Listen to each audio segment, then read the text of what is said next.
አትደንግጡ። ጻድቃኔ ማርያም ሰላም ነው፣ መንገዱ ሰላም ነው፣ ሀገሩ ሰላም ነው። ምንም አይነት የጸጥታ ስጋት የለም። እኔም አደራ ብዬ መልእክት ማስተላለፍ የምፈልገው ሃይማኖት ነው። ሃይማኖት ስንል ሲመቸን ከፍ አድርገን የምንናገርለት የምንመሰክርለት፣ ሳይመቸን ደግሞ አይ ጊዜው አይደለም ብለን አንገታችንን ደፍተን አንደበታችንን ለጉመን ዝም የምንልበት አውድ ወይም አደባባይ አይደለም። አንድ ክርስቲያን ግንቦት 21 የሚከበሩት ሁለቱ በዓላት ምን እንደሆኑ ማወቅና መረዳት አለበት። ሰላም ጤና ይስጥልኝ። እንዴት አላችሁ? እንኳን ለብርሃነ ዕርገቱ በሰላም አደረሳችሁ አደረሰን። እስቲ አብረን ሰላም እንባባላለን። በቤተክርስቲያናችን ስርዓት ክርስቶስ ተንሥአ እሙታን አሰሮ ለሰይጣን ሰላም ሆነ። በእውነት ክርስቶስ ተነስቷል። ዛሬ ደግሞ የዕርገት በዓል እንግዲህ ላይ እንገኛለን። 40ኛው ቀን በጣም ድርብ በዓል ነው ዛሬ የግንቦት 21 እመቤታችን ቅድስት ድንግል ማርያም በግብፅ ሀገር በደብረ ምጥማቅ የተገለጠችበት በዓል በሰፊው በኢትዮጵያ ኦርቶዶክስ ተዋሕዶ ቤተክርስቲያን እየተከበረ ነው። እንኳን ለዚህ ቀን አደረሳችሁ። ሁላችሁም የድንግል ማርያም ወዳጆች ድንግል ማርያም እናት እያላችሁ ኮሜንት ላይ ጻፉ። ዛሬ የእመቤታችን ስም በዚህ ቪዲዮ ቢያንስ 1000 ሰው ድንግል ማርያም እናቴ ብሎ መጻፍ አለበትና ታሪክ እንሰራለን። እንኳን አደረሳችሁ። ሁላችሁም ድንግል ማርያም እናቴ እያላችሁ ጻፉ። ከኔ ጀምሮ እንጽፋለን። ወላዲተ አምላክ ሁላችንንም ተባርከን የልቦናችንን መሻት ሁሉ ከኃጢአት በስተቀር ትፈጽምልን። በመስቀል ስር የተሰጠችን ድንቅ እናታችን ናትና ምልጃዋ እናትነቷ በረከቷ አይለየን። እንግዲህ ዛሬ የምንመለከተው ግንቦት 21 የሚከበረው በዓል ምንድነው? ጻድቃኔ ማርያምስ ምንድነው የተከሰተው? በዛሬው በዓል ምን ተፈጠረ የሚለው እንመለከታለን። የዕርገት በዓል አብሮ ምን ማለት ነው፣ ዕርገት ለምን የሚከበረው የሚለው እንመለከታለን። እጅግ የምንወዳቸው ብፁዕ አቡነ አብርሃም የቀድሞ የጠቅላይ ቤተ ክህነት ስራ አስኪያጅ የነበሩ አሁን የባህር ዳር ሀገረ ስብከት ሊቀ ጳጳስ ያደራ መልእክትም ያስተላለፉት አለ ለኦርቶዶክሳውያን። ያን በጋራ የምንመለከትበት ዕለት ነው።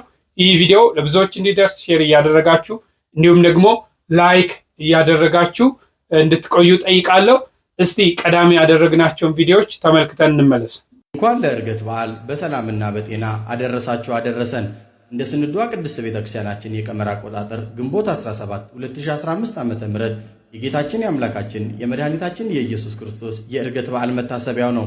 ጌታችን አምላካችን መድኃኒታችን ኢየሱስ ክርስቶስ መግነዝ ፍቱልኝ፣ መቃብር ክፈቱልኝ ሳይል ሞትን ድል አድርጎ ተነሳ።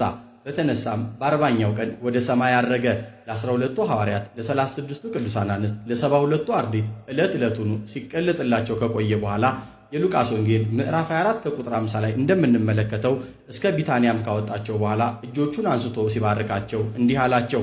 አንትሙሰ ንበሩ ሀገረ ኢየሩሳሌም እስከ ትለብሱ ኃይለ እማርያም፣ እናንተስ ኃይልን ከአርያም እስክልክላችሁ ድረስ በኢየሩሳሌም ከተማ ቆዩ አላቸው። ጌታችንም በተነሳ በ40ኛው ቀን ወደ ሰማይ አረገ። ለምን በተነሳ በ40ኛው ቀን ወደ ሰማይ አረገ ቢሉ አዳምን በፈጠረው በ40 ቀኑ ወደ ገነት አስገብቶት ነበረ። አዳምም የታዘዘውን የተከለከለውን እምቢ ብሎ ከገነት ቢባረር ለሱ ሊክስ የመጣ ጌታ ሞትን ድል አድርጎ እንደተነሳ የአዳምን ሥጋ አምላክ እንዳደረገ ለማጠየቅ በ40ኛው ቀን ወደ ሰማይ አረገ። እኛም የጌታችንን ተስፋ የጌታችንን ምጽአት ኢየሩሳሌም ቅድስት በሆነች በቤተ ክርስቲያን ተሰብስበን በጾም በጸሎት በስግደት በምጽዋትና በንስሐ እንጠብቀዋለን። አረገ ሲባል በተዋህዶ ሥጋ ይዳሰስልን የነበረው ከእንግዲህ የማይዳሰስ ሆነ። ከእንግዲህ እናየዋለን እንጂ አንዳስሰውም ማለትን ያጠይቃል። አረገ ማለት ቦታ ለቀቀ አይምሰለን። እግዚአብሔር ሄደ መጣ ቢባል ተሰወረ ተገለጠ ማለት እንጂ ሙሉ በኩልሄ ነውና ወዴት ይሄዳል ወዴትስ ይመጣል። ሲሄድም ሲመጣም ቦታውን አይለቅም። ስለዚህ ሲመጣ ተገለጠ፣ ሲሄድ ተሰወረ እንላለን። ስግው ቃል አረገ ሲባል ከእንግዲህ የሚከፍለው ካሳ የለም። የትሕትና ስራውን ፈጽሟል። በኃይልና በስልጣን ይገለጣል። በመለኮታዊ ባህሪ በቀደመ አኗኗሩ ይገኛል። ብናየው እንጂ አንዳስሰውም ማለት ነው። ሲመጣ የሰማነውን ሲሄድ አየነው። ርደት ያለበት ዕርገት የእርሱ ብቻ ነው። ቅዱሳን ቢያርጉ ወደ ማያውቁት አዲስ ቦታ ነው የሚሄዱት። ጌታ ግን ወደ ነበረበት ብቻ ሳይሆን ወደ አለበት ነው ያረገው። ለጌታ ዕርገት አዲሱ ነገር ምንድነው ካለን የኛ ማየት ብቻ ነው። ጌታችን ሲያርግ ቅዱሳን ሐዋርያትን ባርኳቸዋል። እስከ ቢታንያም አወጣቸው፣ እጆቹንም አንስቶ ባረካቸው። ሲባረካቸውም ከእነርሱ ተለየ፣ ወደ ሰማይም አረገ ይላል በሉቃስ ወንጌል ላይ። እንግዲህ ዛሬ የቡራኬ ቀን ነውና እኛንም ይባርከን። ስንባረክ ብሩክ ስራ እንሰራለን። እነርሱ ሲባረኩ ሰግደውለታል። ሳይንበረከኩ መባረክ የለምና በክርስትና ከፍ ለማለት ዝቅ ማለት ይቀድማል። ዝቅ ማለት በትህትና ነው። ቅዱሳን ጌታ ሲያርግ በሰቂለ ሕሊና በተመስጦ ልቦና ወደ ሰማይ ትኩር ብለው ይመለከቱ ነበር።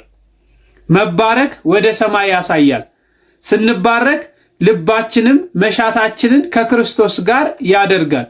እንኳን ለዚች ለተቀደሰች ዕለት አደረሰን አደረሳችሁ። እንግዲህ የተመለከትነው ስለ ዕርገት በዓል ነው። የዕርገት በዓል ምንነትን በሰፊው አይተናል። ለመምህሮቻችን እግዚአብሔር አምላክ ቃለ ሕይወትን ያሰማልን። እንግዲህ በ40ኛው ቀን ክርስቶስ ወደ ሰማይ ያረገበት በይባቤ በእልልታ ወደ ሰማይ ያረገበት ዕለት ነው። በደብረ ዘይት ተራራ ላይ ለሐዋርያቱ የመባረክ ቀን ነው ዛሬ። እኛንም ክርስቶስ አምላካችን ይባርከን። ለሐዋርያቱም እስከ ዓለም ፍጻሜ ድረስ እኔ አብሬያችሁ ነኝ ብሎ ቃል ኪዳን የገባበት ዕለት ነውና እንግዲህ እንኳን በድጋሚ እንኳን አደረሳችሁ። ሁለተኛ እስቲ ግንቦት 21 የሚከበሩ በዓላቶች ምንድን ናቸው? ደብረ ምጥማቅ ማለት ለምንድን ነው ግንቦት 21 የሚከበረው የሚለውንና ስለ ጻድቃኔ ማርያምም አብረን ተመልክተን እንመለስ። ነገ ግንቦት 21 በዚህች ቀን አምላክን የወለደች እመቤታችን ቅድስተ ቅዱሳን ንጽሕተ ንጹሐን ቅድስት ድንግል ማርያም ወላዲት አምላክ እመብርሃን በደብረ ምጥማቅ በስሟ በተሠራች ቤተ ክርስቲያን ከ21 ጀምሮ እስከ 25 ድረስ ለ5 ተከታታይ ቀናት በቤተ ክርስቲያኗ ጉልላት ላይ በብርሃን መርከብ ተቀምጣ ሙሉ ፊቷ በግልጽ እየታየ ለ5 ተከታታይ ቀናት ለ5 ተከታታይ ቀናት ከግንቦት 21 እስከ ግንቦት 25 ድረስ ለክርስቲያኖችም ለእስላሞችም ለአረማውያንም በግልጽ የምትታይበት ታላቅ በዓል ነው።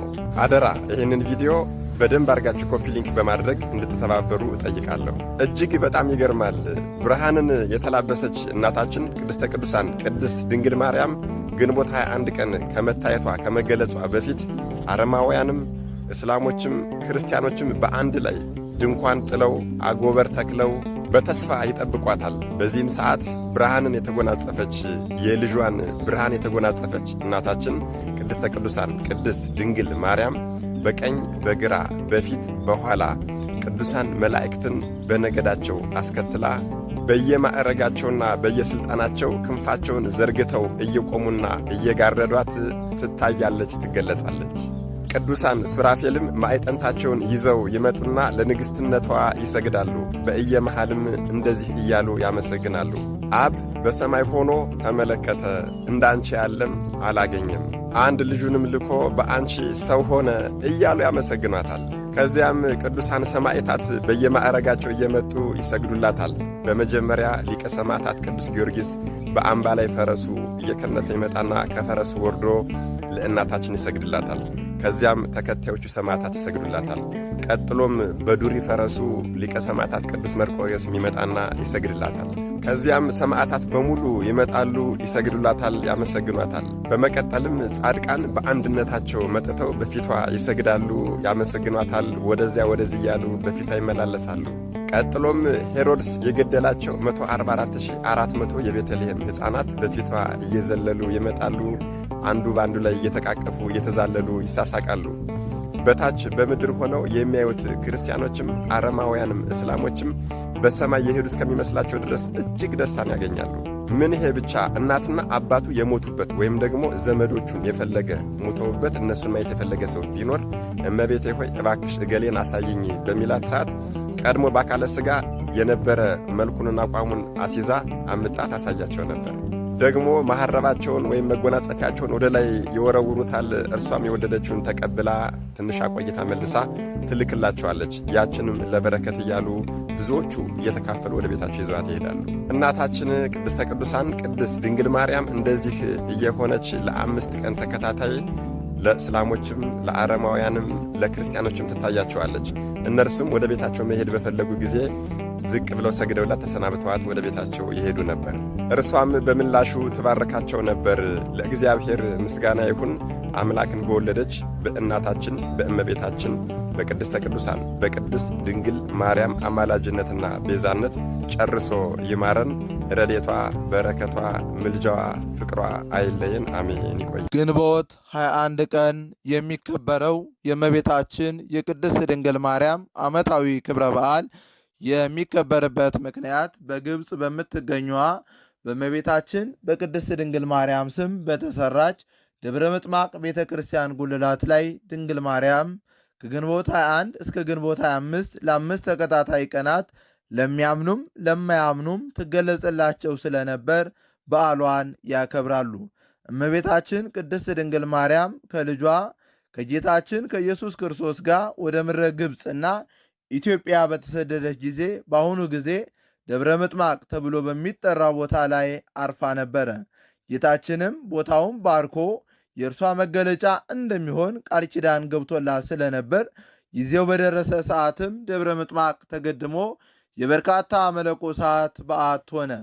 በደብረ ምጥማቅም እመቤታችን ቅድስት ድንግል ማርያም ብርሃን ተጎናጽፋ በሰራዊተ መላእክት ታጅባ ትገለጽላቸው ነበረ። በዚያን ጊዜ ሱራፌል ማዕጠንታቸውን ይዘው እየሰገዱ እንዲህ እያሉ ያመሰግኗታል። አብ በሰማይ አይቶ እንዳንቺ ያለ አላገኘም፣ ባንቺም ሰው ሆነ። ሰማዕታትም እንደየክብራቸው እንደየማዕረጋቸው ለእመቤታችን ለድንግል ማርያም ሊሰግዱ ረቂቅ በሆኑ ፈረሶቻቸው ተቀምጠው ወደ እርሷ ይቀርባሉ። በመጀመሪያ ሊቀ ሰማዕቱ ቅዱስ ጊዮርጊስ ከሁሉም በማስቀደም በነጭ ፈረሱ ላይ ተቀምጦ ይመጣና ለእመቤታችን ለቅድስት ድንግል ማርያም ይሰግዳል። ከዚህም በኋላ ሌሎችም በተመሳሳይ መልኩ እየመጡ ይሰግዳሉ። ከዚህም በኋላ ቅዱስ መርቆሪዎስ በዱሪ ፈረሱ ላይ ተቀምጦ ወደ እርሷ በመምጣት ይሰግዳል። ከሰገደም በኋላ ጻድቃን በአንድነት ቀርበው እንደየክብራቸው መጠን ይሰግዱላታል። ቀጥሎም በንጉሥ ሄሮድስ በግፍ የተገደሉ ሕፃናት ለእርሷ ይሰግዳሉ። በደስታ በፍቅርም ተጫውተው በዚያ የተሰበሰቡ ክርስቲያን፣ አረማውያን፣ እስላሞች ሁሉ ይህንን ሲያዩ በሌላ ዓለም ያሉ ይመስላቸዋል። አባ ጽጌ ድንግል በደብረ ምጥማቅ በታላቅ ክብር ለምእመናን የታየችውን የአምላክን እናት ድንግል ማርያምን መገለጽ በመኃልየ ጽጌ ድርሰቱ እንዲህ በማለት ገልጾታል። የፊትሽ መልክ ያይ ዘንድ የሞተ ሰው እስኪነሳ ድረስ በደብረ ምጥማቅ ለ5 ቀናት ያህል በተገለጽ ጊዜ ማርያም ምን ያህል ደስ ታሰኝ ኖሯል። በቀን የታየሽው የፍቅርሽ አበባ ይቅርና ሌሊትም በሕልሙ ያየሽ ምስጉን ነው በማለት ገልጾታል።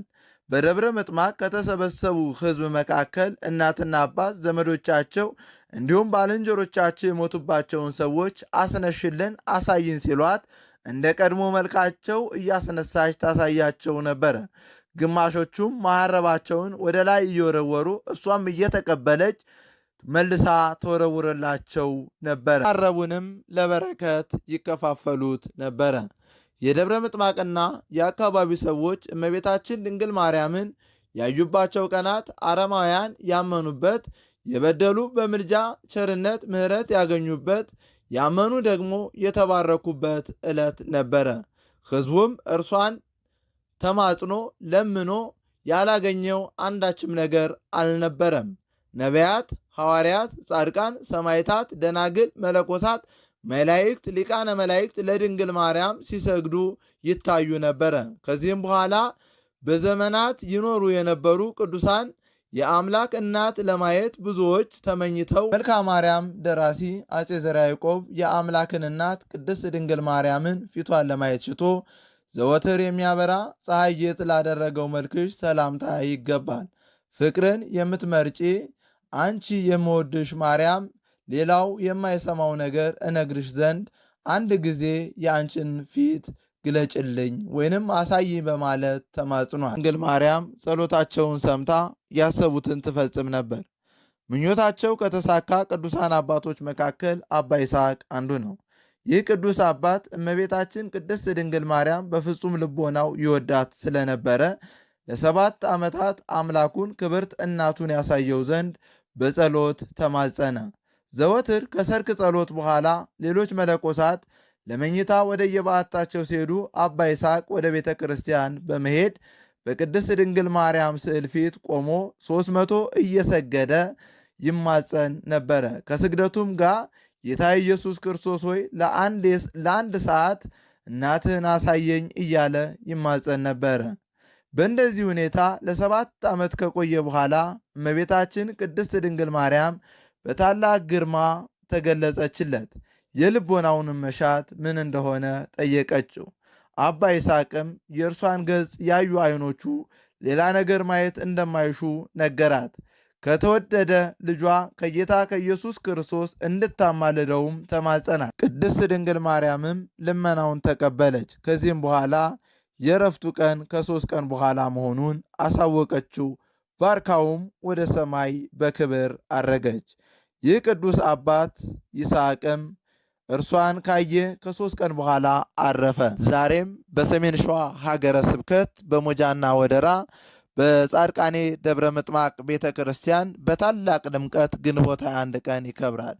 ይህ ቤተ ክርስቲያን የተሰራው በአጼ ዘርዓ ያዕቆብ ዘመነ መንግስት በግብፅ አገር የምትገኘውን ደብረ ምጥማቅ ቤተ ክርስቲያንን ባቃጠሏት ባፈረሷት ጊዜ አጼ ዘርዓ ያዕቆብ እንዳታዝኑ እንዳተክዙ ቤተ ክርስቲያኑን ሰርተን እኛም ደብረ ምጥማቅ ብለን እንሰይማታለን ብሎ የእመቤታችን የቅድስት ድንግል ማርያምን ቤተ ክርስቲያን ሰርቶ ደብረ ምጥማቅ ብሎ ሰይሟታል። ታዲያ ዛሬም በዚህ ቦታ ላይ የተደረገላቸው የእመቤታችን የቅድስት ድንግል ማርያም ምልጃና ጸሎት የደረሰላቸው ጸሎታቸው የተሰማ ችግራቸው የተፈታ የልቦናቸው መሻት የተደረገላቸው የተፈጸመላቸው በሙሉ በቦታው ላይ ተገኝተው ያከብሩታል። እንኳን ለእመቤታችን ለቅድስት ድንግል ማርያም ዓመታዊ ክብረ በዓል አደረሳችሁ። አንድ ክርስቲያን ግንቦት 21 የሚከበሩት ሁለቱ በዓላት ምን እንደሆኑ ማወቅና መረዳት አለበት። በስመ አብ ወወልድ ወመንፈስ ቅዱስ አሃዱ አምላክ አሚን። ከጌታችን ከመድኃኒታችን ከኢየሱስ ክርስቶስ 9 አበይት በዓል ከሚባሉት አንዱ ዕርገት ነው። በነገራችን ላይ ዕርገት ሐሙስ ቀን አይለቅም፣ ምክንያቱም ትንሣኤ እሁድን ስለማይለቅ። ነገር ግን በቀን 21 መዋሉ እንዳጋጣሚ ነው።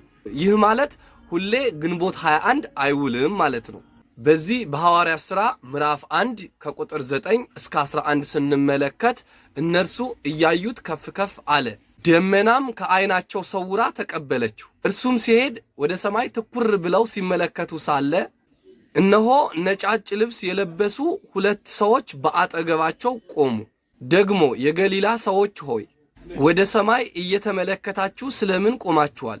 ይህ ከናንተ ወደ ሰማይ የወጣው ኢየሱስ ወደ ሰማይ ሲሄድ እንዳያችሁት እንዲሁ ይመጣል ተብሎ እንደተጻፈ ጌታችን መድኃኒታችን ኢየሱስ ክርስቶስ በለበሰው ሥጋ እየረቀቀባቸው ሳይሆን እየራቃቸው ወደ ሰማይ ማረጉን የሚነገርበት ዕለት ነው ማለት ነው። ሌላኛው ደግሞ የቃል ዕርደት የሥጋ ዕርገት ማለትም የቃል መውረድ የሥጋ ማረግ ምክንያት የሆነችው እናታችን ቅድስት ድንግል ማርያም የሚታሰብበትም ዕለት ነው። ግንቦት 21 በደብረ ምጥማቅ በስሟ በተሰራችው ቤተ ክርስቲያን ጉልላት በብርሃን መርከብ ተቀምጣ መገለጧን ክርስቲያን ሁሉ ያከብራቷል። ስለዚህ ግንቦት 21 በተለያዩ ቦታዎች ይከበራል ማለት ነው። ወስብሐት ለእግዚአብሔር። ይቆየን። እንደተከታተላችሁት ነው ጻድቃኔ ማርያም እንግዲህ ዛሬ በርካታ ምዕመናን በተገኙበት በታላቅ ድምቀት በጣም ደስ በሚል ሁኔታ በመንፈሳዊ ስነ ስርዓት ተከብሯል። በርካታ ምዕመናን ከአራቱም አቅጣጫ ወደዚህ ቦታ ሄደዋል። እንግዲህ በደብረ ምጥማቅ ስለተሰየመች የአፄ ዘርዓ ያዕቆብ እመቤት ተብላ የምትጠራዋ ጻድቃኔ ማርያም ጸሎት የምትሰማ ስለተሰሚ የሆነች ቦታ ናት። በርካታ ምዕመናን በተገኙበት ተከብሯል። ይህ ግንቦት 21 እንግዲህ እንዳልኳችሁ ከግንቦት 21 እስከ 25 ድረስ እመቤታችን በደብረ ምጥማቅ ለአማኙም አማኝ ላልሆነው ሁሉ የምትገለጥበት የተገለጠችበት በዓል ነው በስፋት የተከበረውና እንግዲህ ለዓመቱ ደግሞ ወላዲተ አምላክ እቅፍ ድግፍ አድርጋ ሀገራችንን ሰላም አድርጋ ሁላችንንም ታድርሰን። እሺ የብፁዕ አቡነ አብርሃምን የአደራ መልእክት እንሰማለን። አያይዞ ደግሞ ስለ ጻድቃኔ ማርያም እንግዲህ ድንግል ማርያም ታምር ያደረገችላቸው ታምሯን ይናገራሉና ያን በጋራ ሰምተን ተምረን እንመለስ። እዚህ ገዳም መጥቶ የተማጸነ እማምላክ ትገለጥለታለች። ምንም አይነት በሽተኛ ከመጣ ሳይድን አይሄድም። ምንም አይነት ስጦታ የሚፈልግ በሙሉ የፈለገውን ያገኛል። አባም እኔም የዚሁ ስጦታ ተካፋይ ነኝ ብለው ድንግል ያደረገችላቸውን ተአምር እኔም አደራ ብዬ መልእክት ማስተላለፍ የምፈልገው ሃይማኖት ነው። ሃይማኖት ስንል ሲመቸን ከፍ አድርገን የምንናገርለት የምንመሰክርለት፣ ሳይመቸን ደግሞ አይ ጊዜው አይደለም ብለን አንገታችንን ደፍተን አንደበታችንን ለጉመን ዝም የምንልበት አውድ ወይም አደባባይ አይደለም። ሃይማኖት ቢመቸንም ባይመቸንም በመከራም ውስጥ ሆነን በደስታም ውስጥ ሆነን በማንኛውም ጊዜ ሆነን ስለ ሃይማኖት ተግተን የምንሰራበት አስፈላጊውን ዋጋም የምንከፍልበት እንጂ አስፈላጊውንም ዋጋም የምንቀበልበት እንጂ ዝም ብለን በጊዜያዊ ነገር አንድ ሰሞን ሞቅ ደመቅ አድርገነው ሌላ ጊዜ ደግሞ አፋችሁን ያዙ እንደሚባሉ ሕፃናት አይነት አፋችንን ይዘን ዝም የምንልበት ጉዳይ አይደለም። ሳናስበው የሆነ ወቅት ላይ ከጓደኛዬ ጋር ለምን ጻድቃኔ እንሄድም ተባባልን። እንዴት እሺ እኔ በቃ ለደጅሽ እንደው ደጅሽን ልርገጠው ነው በቃ እምላት የነበረው። እናቴ ተስላም ስትወልደኝ ለእመቤታችን ነው ተስላ የወለደች። ፍልሰታ ጾም ላይ ነው በ5 ምናምን የደረስነው ግቢዋ ሄድን። ሰላም ነው ደስ ይላል ገባን። ከዛ ቆየን በቃ ካዳንሺ ሙሉ ለሙሉ አድኝ የሆነ ነገር ሄድነው የሆነ ነገር ምናምን አልፈልግም። በቃ እዛ ቦታ ላይ መድኃኒቴን ይዤ ነው ሄድኩት። መድኃኒትሽን ይዘሽ ሂጂ ያሉኝ አባቴ። መድኃኒትሽን ይዘሽ ሂጂ እዛው እየወሰድሽ ምግብ አይበላም ጻድቃኔ፣ ሽምብራ ወይም ቆሎ ወይም በሱ በቃ ምግብ አይበላም። እኔ ደግሞ መድኃኒቴ ከበድ ይላል ጨጓራ ምናምን ያማል ካልተበላ። በቃ ከዛ እዛ ያሉትን አባት ሳማከር አይ ምንም አይደለም ለእንደዚህ ችግር ላለበት ሰው እግዚአብሔርም አያስገድድም፣ ስትወስጂ በጸበሉ ሰጂው ከዛ ማታ ላይ ዳቦ ነገር ቅመሽበት ምን ተባልኩ። እሺ እንዲያልን ፍልሰታን እዛው ቆየን። በጣም ደስ የሚል ጊዜ ያሳለፈን ተረጋግቼ ምናምን ነገር መጣን እና አባቴ መድኃኒትም ወስድበት ካርቶን እስቲ ለምን ይሄን ነገር አታስቀምጪው ሚለኝ ነበር። የሚሆነ ቀን ትድኝና ወይ ተመሰከሪበት ይሆናል ምናምን ነገር ይለኛል። እገዛለሁ አስቀምጠዋለሁ። ጻድቃኔ በነበረኝ ቆይታ እንደ ሰው ይሄን አመጣልሻለሁ ይሄን አደርግልሻለሁ አልችልም፣ አቅሙም የለኝም በሰዓቱ ትልቅ ነገርም ላረግ። ከዛ ጻድቃኔ ምን አልኳት፣ ልዳን ምንም አደርግልሻለሁ አልልሽም፣ ይሄን ነገር አስቀምጠዋለሁ ደጅሽን ትቼ ጥለዋለሁ። እንዴት ዳንሽ ሰው ቢለኝ እመሰክራለሁ። በቃ ይሄን ነው ተናግሬ ወጣሁት። ከዛ የምርመራ ወቅት ደረሰ። በ21 ነበር ቀኑ፣ የእመቤታችን ቀን ነው። ሆስፒታል ገባሁ። ከዛ ምርመራው ተደረገልኝ። ውጤት ጠብቅ ያሉኝና የጊዮርጊስ ዕለት ውጤት መጣ እና ትዝ ያለኝ እዛ ዘብር ገብርኤል ሄጄ ያለቀስኩበት ጊዮርጊስ ጭንቅላቴ ላይ መጣ ያኔ። ከዛ ጊዮርጊስ ሄድኩ፣ ጠዋት ቤተክርስቲያኑ ሄድኩኝና በቃ ደጅ ላይ መጥቼ አልቅሻለሁ። ቢያንስ ደህና ነገር አሰማኝ ምናምን ነገር ብዬ ወጣው። ውጤት ተቀበልኩ። ቁጭ ብለን ከጓደኛዬ ጋር ከፈት ነው ውጤት ተቀበልኩ። ቁጭ ብለን ከጓደኛዬ ጋር ከፈት ነው ታኛለች። ምንድነው ነው ትራ እንጃ ኖርማል ነው የሚለው አለች። ኖርማል ማለት ምንድነው ኖርማል አልኳት። እኔ ኤፒሌፕሲ ኖርማል ነው ሲጀሩን ኮንትሮል ማድረግ ነው እንጂ ኤፒሌፕሲ ኖርማል ነው የሚለው ትለኛለች። አረ ድጋሚ ተመርመሪ ትለኛለች መልሳ። ኤፒሌፕሲው ችግር ቢኖር ምንድነው ተብሎ የሚጻፈው? የበፊቱ ላይ አብኖርማል ነው የሚለው። ይሄኛው ጋር ኖርማል ነው። ደግሞ ተሽሉኝም ማመን ከበደኝ በሰዓቱ። ከዛ ከተት ነው ሆስፒታል ሄድኩ። አዩት። በጣም ጥሩ ላይ ነሽ አሁን ኤፒሌፕሲሽ ተስተካክሏል አለኝ ሐኪም። ለቤት ነገርኳቸው። ሁሉም ደስ አለው። ፍርሃቱ አለ። ያ የመድኃኒት ካርቶን ተጠራቅሟል። ከዛ ጻድቃኔ ግንቦት 21 ነው የምትመረቀው ተባለ። ለምን አንሄድም አልን። በሻንጣ አርግ ነው ጻድቃኔ ይዘነው ሄድን። አስገባሁኝ መድረክ ላይ ምንድነው አለኝ። ጣጋርና ሲያየው ለካ ዶክተር ነው መድረክ ላይ የሚያስተናብረው ሰው። እንዴ የኤፒሌፕሲ መድኃኒት እኮ ነው አለኝ። እና ምን መድኃኒቱን ልሰጪ መተሽ መድኃኒት ነው የመሰላቸው ውስጡ አይደለም ተሽሎ እንዴት አለኝ። ጣጋርና እኔ እንጃ እዚሁ ደጇ መጣው ለምንኳት አሁን ደነሻል ተብያለሁ። ሌላ ማረግላት ነገር የለኝ። ይሄንን ግን ሰው እንዲያየው እድናለሁ የሚል ተስፋ እንዲኖረው የሚጥል በሽታ ይድናል ማለት ነው። የኔ ዳነ። ከዛ የኤምአርአይን ውጤት አላውቀው ሐኪም ሳማክር ኤምአርአዩ ካልዳነ ለውጥ ከሌለው መድኃኒት አታቆሚም አለኝ። ለሌላ ጊዜ ለቼክአፕ ሲሄድ ማለት ነው። እንዴት ምናምን ስለው አታቆሚም፣ ምክንያቱም ጠባሳ ነው፣ ያኛውንም ሊቀሰቅሰው ይችላል። ሌላ ለያዘኝ ደም አሁን እሱ አልቆመማ፣ ያኛው ብቻ ለምን እንዳንኩ ደም አልኩ ይመልሽ። ከዛ እዚሁ አዲስ አበባ አርሴማ ገባሁኝ ደሙና እንዲሁ በቃ የተሰማኝን ነገር ጽፌ ይዤ ሄድኩ። የሆነ ከመብራን ወደ አርሴማ ትራንስፈር እንደተደረገ ሰው አርጌ ማለት እያልኩ 16 ቀን ደግሞ እዛ ጨረስኩኝ። ከዛ በወራት ውስጥ ኤምአርአይ ተነሳው ድጋሚ። ኤምአርአይ ተነስቼ ስመጣ አሁንም ጠባሳው ጠፍቷል።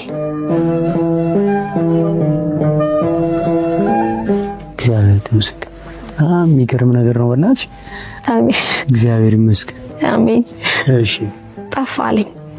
ደነገጥኩ። አሁንም እንዴ ይሄ ነገር የእውነት ነው ወይስ ሌላ ቦታ ልታየው ግራ ገባኝ በጣም። ከዛ አየው ሐኪም በቃ ተስተካክሎልሻል፣ ከዚህ በኋላ መድኃኒትሽን እንቀንሳለን፣ ከተወሰነ ወራት በኋላ ታቆሚያለሽ ተባልኩኝ። አሁን እግዚአብሔር ይመስገን መድኃኒት ወስዳለሁ። ዶዙ ተቀንሶ ከ800 ግራም 200 ግራም ገብቻለሁ። ይገርም ነው። ኦልሞስት በቃ አቁመሻል ማለት ይቻላልኩ 200 ግራም። የሚገርም ነው። አሁን 200 ግራም መድኃኒት እየወሰድሽ ድሮ የነበረው የበሽታው ምልክቶች የሉም? እግዚአብሔር ይመስገን የሉም። በቃ